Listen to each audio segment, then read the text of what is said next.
Hello students, तो आज मैं आपको कराने जा रही हूँ सुक्रेज की डेफिशिएंसी। बेसिकली सुक्रेज की डेफिशिएंसी मतलब सुक्रेज के अंदर कोई कमी आ रही है।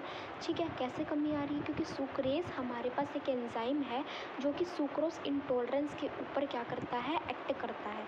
बेसिकली सुक्रेज जो होता है ये हमारा sucrase which cause intolerance to dietary sucrose क्या करता है, सुक्रेज हमारा एंजाइम, अगर deficiency of enzyme sucrase will lead to the intolerance to dietary sucrose.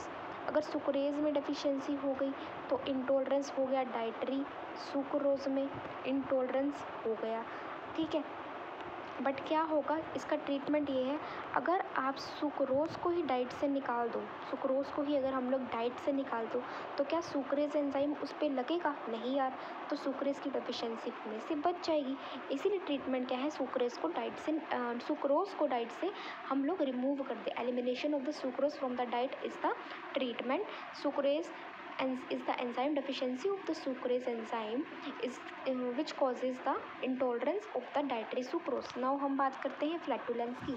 So flatulence क्या होता है? ये हमारा अनदर डिसऑर्डर है। ठीक है, it occurs after injection of specific carbohydrates.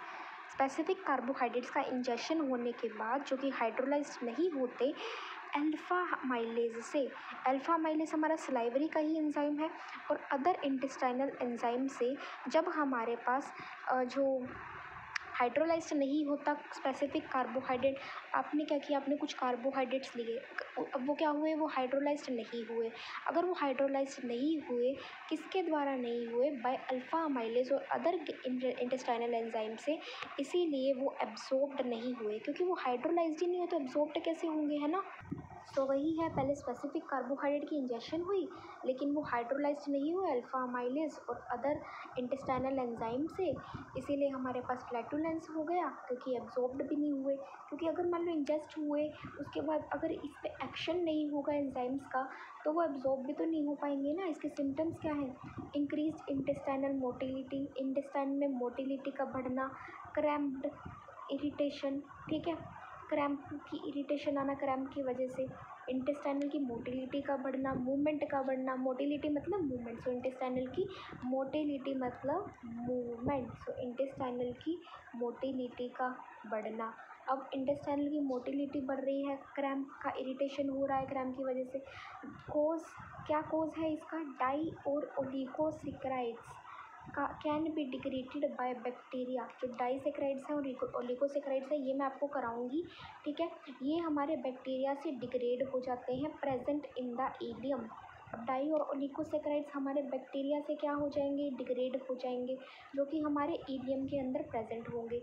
अगर वो ओलिगोसेक्राइड्स डिग्रेड हो रहे हैं तो हमारे पास मोनोसेक्राइड्स आएंगे। ठीक है, so later can be maturized by bacteria.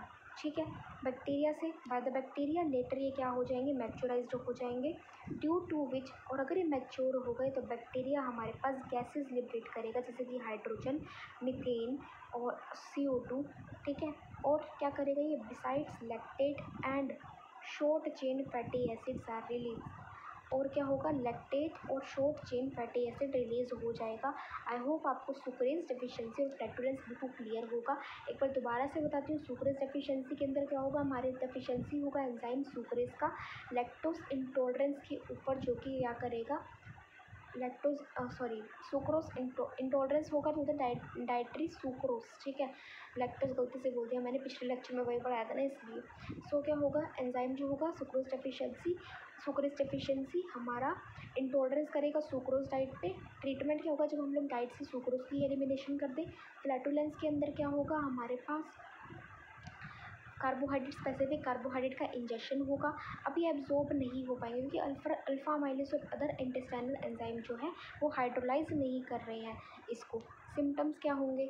हमारी मोटिलिटी का बढ़ जाना, इंक्रीज मोटिलिटी, क्रैम्प्स का आ जाना। ठीक है, कोज क्या है? डाइओलिगोसेक्राइड डिग्रेड हो जाएंगे बैक्टीरिया से, किसमें? मोनोसेक्राइड में, और बाद में जो बैक्टीरिया हैं वो क्या कर देंगे? वो हमारे गैसेस को लिबरेट करेंगे। कौन कौन सी? गैसेस को लिबरेट करेंगे, मतलब मैच्योराइज हो जाएंगे ना, ये बैक्टीरिया से मैच्योराइज हो जाएंगे, फिर गैसेस लिबरेट करेंगे बैक्टीरिया हमारी हाइड्रोजन CO2 एंड मीथेन को। और बिसाइड्स इसके साथ साथ क्या क्या करेंगे, short chain fatty acids and lactate, ठीक है, ये भी रिलीज हो जाएगा। तो आई होप आपको समझ में आया होगा। Thank you so much for watching, bye.